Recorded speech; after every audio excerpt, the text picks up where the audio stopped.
जिस आह्वान का बात की थी वो दरअसल आपकी उन पंक्तियों से निकलती हुई है कि हे भारत के राम जागो, मैं तुम्हें जगाने आया हूं, 100 धर्मों में एक धर्म बलिदान बताने आया हूं।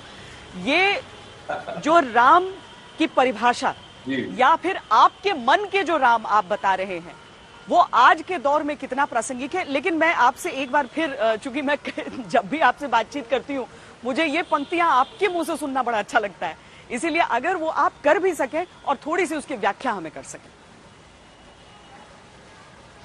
देखिए,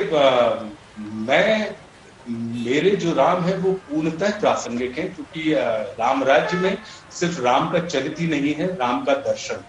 और राम के जब दर्शन की हम और आप बात करते हैं तो फिर वो चाहे पर्सनल एथिक्स हो, चाहे सामाजिक संरचना हो, चाहे पारिवारिक सौहार्द हो, चाहे राष्ट्रीय सौहार्द हो, इन तमाम चीजों की अवधारणा या उनकी संस्थापना करने वाले एक युग पुरुष की हम और आप बात करते हैं।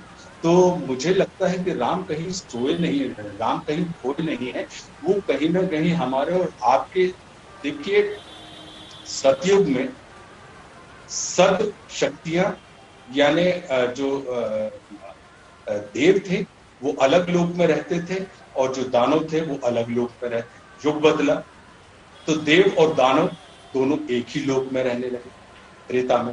फिर युग बदला तो देव और दानव यानी द्वापर युग में वो एक ही परिवार में रहने लगे। लेकिन जब जैसे ही जिस युग में हम आए, कलयुग आए, तो अब वो ना अलग लोक में रहते हैं, ना वो एक ही लोक में रहते हैं, ना वो एक ही परिवार में रहते हैं। अब वो देव और दानव एक ही देह के अंदर रहने लगे। क्या इस राम राज्य की परिकल्पना में और राम राज की परिकल्पना में आज के दौर में रावण को ज्यादा महत्व दे दिया जाता है? आज रावण दहन की बात ज्यादा हो जाती है आशुतोष जी। विजयदशमी के पर्व पर भी उस दहन और उस एक शब्द विजय से अधिक कुछ और भी आज सोचना चाहिए क्या? मुझे लगता है कि हमें अब रावण दहन की अपेक्षा जागरण की दिशा में हमें प्रयास करना है, क्योंकि राम के जागते ही रावण का अपने आप में अंत हो जाता है।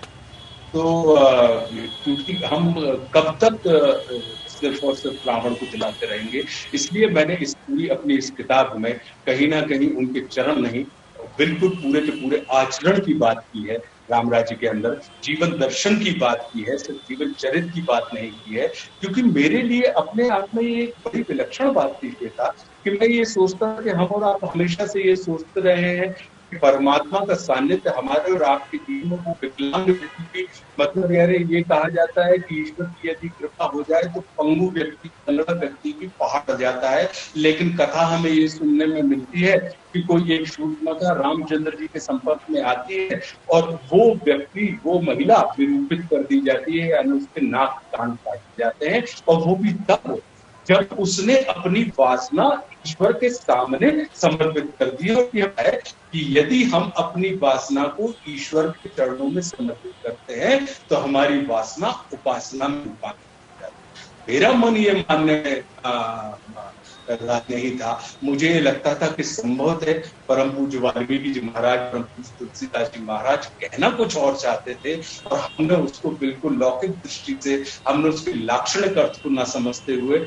उसके शाब्दिक अर्थ को समझ लिया। आशुतोष जी, रामायण इकलौता ऐसा ग्रंथ है जहां पर सब जानते हैं कि क्या कहानी है, सब परिचित हैं कि क्या हुआ, लेकिन फिर भी बार बार सुनते हैं, क्योंकि मुझे लगता है जो दृष्टिकोण की बात आपने की है, सबके अपने अपने राम है, उसमें अपने अपने राम को ही तलाशना है, रावण को नकार देना है। बहुत बहुत धन्यवाद हमसे बातचीत करने के लिए।